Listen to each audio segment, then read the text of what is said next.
অন্য অন্য ফসলের চাইতে এটা কিন্তু লাভজনক, কিন্তু তারপরে হচ্ছে কি এতে কোনো ঝুঁকি নাই। কেন ঝুঁকি নাই? বন্যায় নষ্ট হয় না, গরু ছাগল খায় না, তারপরে কোথায় বিক্রি করব এই তুলতে হবে আজকে, এরকম কোনো ঝুঁকি নাই। আমার নাম মোহাম্মদ রফিকুল ইসলাম, আমার গ্রাম হচ্ছে কেত্তারপাড়া, মহাদিপুর ইউনিয়ন, পলাশবাড়ি উপজেলা, জেলা গাইবান্ধা। আমি এই যে দেখছেন আপনারা, এটা তুলসী ক্ষেত।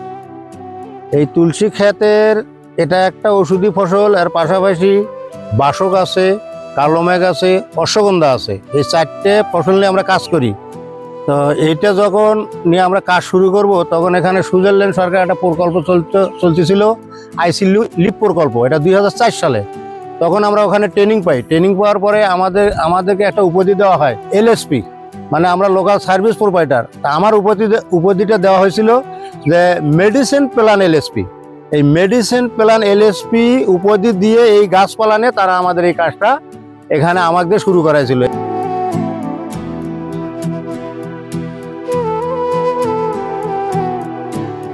এটা একটা ঔষধি গাছ। আমরা কেন করি? এখানে হচ্ছে অন্য ফসল যদি এখানে করি, ছাগল গরু বা এদুরে কাটে, ধান এটা নষ্ট করে দেয়। এই যে ওষুধি গাছটা করছি, এটা আর এদুরেও কাটে না, গরু ছাগলও খায় না, এটা চোরেও নেয় না, এটার কোনো ইয়া নেই, এটা সুন্দর। তারপরে একটা জিনিস হচ্ছে এটা ওষুধি গাছ, এটা একটা পরিবেশ বান্ধব। এই যে আমরা এটা অর্গানিকভাবে করি, আমরা হচ্ছে টাইকো কম্পোস্ট, ভার্মি কম্পোস্ট এটা আমরা উৎপাদন করি, এটাতে আমরা এটা চাষাবাদ করে দিই। এটাতে আমাদের বাংলাদেশের বিভিন্ন ওষুধ কোম্পানি ওষুধ তৈরি করতেছে। বিশেষ করে এই আমরা যে এই সেক্টরটা চালাতেছি, আমরা হচ্ছে একমি, আমাদের যে বাংলাদেশের একমি ল্যাবরেটরি আছে, একমি ল্যাবরেটরি এই প্রোডাক্টগুলো তারা আমাদের কাছ থেকে বেশিরভাগগুলো তারা কেনে, আর দেশের অন্য অন্য প্রান্ত আছে, সেখান থেকে অন্য অন্য কোম্পানিগুলো কিছু কিছু কেনে। এই কাজগুলো লাভ তো যেটুকু আছে অন্য অন্য ফসলের চাইতে এটা কিন্তু লাভজনক, কিন্তু তারপরে হচ্ছে কি এতে কোনো ঝুঁকি নাই। কেন ঝুঁকি নাই? বন্যায় নষ্ট হয় না, গরু ছাগল খায় না, তারপরে কোথায় বিক্রি করব এই তুলতে হবে আজকে, এরকম কোনো ঝুঁকি নেই। বেশিরভাগ যে জায়গাগুলো হচ্ছে পতিত, মানে অন্য অন্য ফসল হয় না, সেই জায়গাগুলোতে আমাদের এই কাজগুলো। এখানে এই কাজগুলো করতে গিয়ে দেখা যাচ্ছে যে হচ্ছে আমাদের ইউনিয়ন পরিষদ সহযোগিতা করতেছে, আমাদেরকে উপজেলা পরিষদ সহযোগিতা করতেছে, আমাদেরকে বিভিন্ন প্রশাসন সহযোগিতা করতেছে, আমাদেরকে কৃষি অধিদপ্তর আমাদের পেছনে লেগেই আছে, তারপরে সমাজসেবা অধিদপ্তর সহযোগিতা করতেছে, সমবায় সহযোগিতা করতেছে। এইরকম অলরেডি শত নয় হাজার হাজার লোকের রুজির ব্যবস্থা হয়ে গেছে, যেগুলো একদম অসহায় লোক। আমাদের পতিত জায়গা ব্যবহার, আমাদের অসহায় লোকের কর্মসংস্থান, আমরা একটা অর্গানিকভাবে দেশের জন্য একটা ভালো আমরা ওষুধি গাছ উৎপাদন করে দিতে পারতেছি। আমাদের ভালো মেডিসিন হচ্ছে, যে মেডিসিনটা দিয়ে আমাদেরই ভবিষ্যৎ প্রজন্ম ছেলে মেয়েরা ভালো থাকবে, আমরা এই কাজটা করতেছি। এই লেকচারগুলো আমরা উঠোন বৈঠকের মাধ্যমে এইভাবে করে আমাদের এই কাজটা আজকে বৃদ্ধি হয়ে গেছে।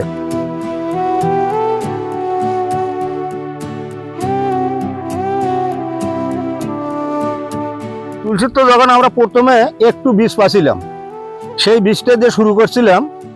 এখন হচ্ছে এটা চাষ তো বেড়ে গেছে, এটা সব কৃষক এখন শিখে ফেলছে। এটার হচ্ছে টাইকো কম্পোস্ট, যেটাকে বলে টাইকো কম্পোস্ট প্লাস টাইকোডার্মা নিয়ে যখন আমরা বীজ চালাতে ফেলাই, এটাতে কোনো রোগ বালাই আর হয় না। যদি কোনো সময় দেখা যাচ্ছে যে একটু রোগ বালাই দেখা যায়, তখন আমরা হচ্ছে বিষ কাটালি অথবা নিম পাতা, অথবা এই যে আমাদের এখানে এই যে কালো মেঘ আছে, এই যে কালো মেঘ, কালো মেঘও এটাও একটা বিশাল ওষুধ। এই কালো মেঘের পাতা থেতলা করে নির্যাস করে আমরা ওইটাকে স্প্রে করে দিলে ওখানে আর কোনো পোকামাকড় থাকে না। তুলসী হচ্ছে মূলত আমার জানা মতো হলে 4টে জাত। একটা হচ্ছে এই যে এটা হচ্ছে কৃষ্ণ, এই যে সাদাটা দেখতেছেন এটা হচ্ছে বাবুই। তারপরে হচ্ছে আর একটা আছে আম তুলসী, আর একটা আছে বন তুলসী। বন তুলসীটা একটু ছোট ছোট হয়, আম তুলসীটার পাতা হয় বড় বড়। ওইটা কেমন জানি একটা লাগে, তবে আমাদের কোম্পানি বা হেকিমেরা রিসার্চ করে বলে দিছে যে কৃষ্ণটা আর হচ্ছে এই হচ্ছে বাবুইটা, এই দুটো আমাদের মানে মেডিসিনের জন্য এটা হচ্ছে খুবই ভালো।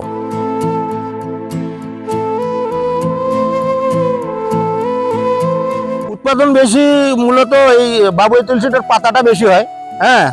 আর এই যে কৃষ্ণ তুলসীটার ডালপালাটা কাণ্ড বেশি হয়, পাতাও হয়, ধরতে গেলে সেম, কিন্তু এই কৃষ্ণটা একটু বেশি উৎপাদন হয়। এটা একটু দেখা যাচ্ছে ওটা যদি 1 বিঘাতে হয় 20 মণ, এটা দেখা যাচ্ছে যে 25-30 মণ হয় এইরকম।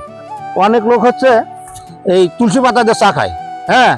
এই তুলসী পাতা দিয়ে একটু জাল দিল, বাস গরম হয়ে গেলে নির্যাস যেভাবে চিনি দিয়ে খাওয়ার মতো চা খাচ্ছে। তারা বলে কি, অনেক লোক বলে না, এগুলো আমাদের পরীক্ষিত অনেক লোক বলতেছে তুলসী পাতার চা খায় আমার বুকটা ঝরঝরা হয়ে গেছে, আমার জ্বর নাই, আমার খাওয়ার রুচি আছে। অনেক লোকের এটা, এগুলো অনেক একাধিক লোক। কিন্তু আমরা তার পাশাপাশি এই যে ফ্রি চিকিৎসা, ডাক্তারেরা তো প্রেসক্রিপশন করে, তারা শত শত টাকা নিয়ে প্রেসক্রিপশন করে।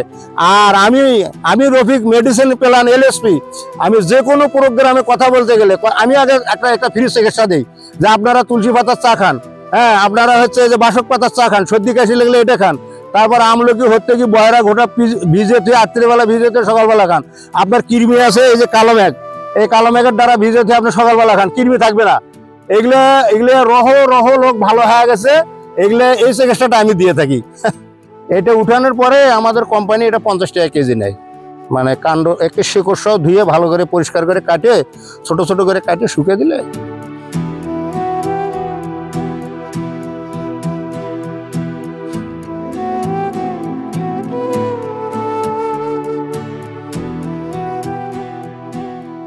বীজতলা থেকে চারা করে নিয়ে এসে এখানে লাগালাম। এখানে লাগানোর পরে এটা যখন একটা পূর্ণাঙ্গ বয়স হয়ে গেল, বয়স না হলে কিন্তু উঠানো যাবে না। বয়স না হলে উঠালে এটাতে ঔষধি গুণগত মান যেটা ওটা ঠিক থাকবে না।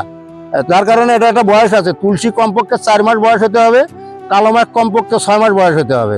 হ্যাঁ, এই 6 মাস বয়স না হলে কালো মেঘ উঠানো যাবে না, 6 থেকে 8-9 মাসে যায়। আর তুলসীর নিম্ন হলে 4 মাস, 4 মাসের পরে আরো বৃদ্ধি পেতে পারে 2-3 মাস।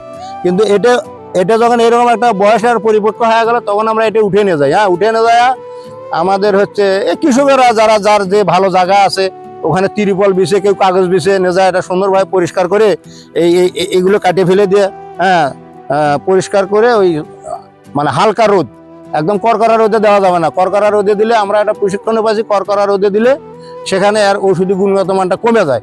এই জন্য হালকা রোদ যেখানে আছে সেখানে এটা শুকানো হয়। শুকানোর পরে যখন এটা দেখা গেল যে হ্যাঁ সুন্দরভাবে 100 ভাগের 100 ভাগ শুকিয়ে গেছে, তখন আমরা এটাকে কোম্পানির থেকে বস্তা দেয়, প্যাকেট করি। প্যাকেট করার পরে কোম্পানিকে জানাই, কোম্পানি গাড়ি এসে মাল নিয়ে যায়।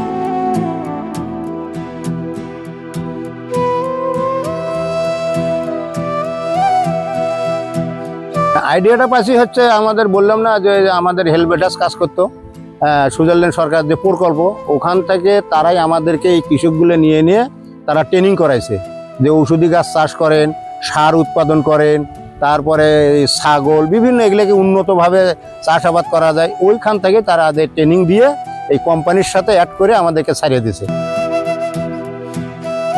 এবার ধরেন এই যে আমার এখানে জমি এটা আছে হলে 60 শতক, এখানে 60 শতক আছে। আর আমি এবারে যে নদীগুলো খুঁজছে না সরকার, নদী করার পরে সেই নদীর পাড়ে অনেক বীজ ছিটেছি, অনেক অসহায় কৃষক কিনে, সেগুলো হয়ে গেছে, তাতে অনেক তুলসী হবে এবার। এই বাসকটার ব্যাপারে আমি যেটা বলতেছি, এই বাসক পাতাটায় আমাদের এই রকম অন্য গাছপালার সঙ্গে এটা চাষ হচ্ছে এবং পতিত জায়গা। আর এখানে যারা অংশ নিচ্ছে এই চাষটার সঙ্গে, তারা হচ্ছে অসহায় লোক, যাদেরকে মানুষ লেবার পার্ট বা কামলা হিসেবে নেয় না, সেই অসহায় লোকগুলো এখানে নারী এবং পুরুষ উভয়ই তারা এটার মধ্যে অংশ নিচ্ছে। এবং এরকম দেশে হাজার হাজার লোক এই বাসক পাতা বিক্রি করে তারা তাদের পেটের ভাত জোগাচ্ছে।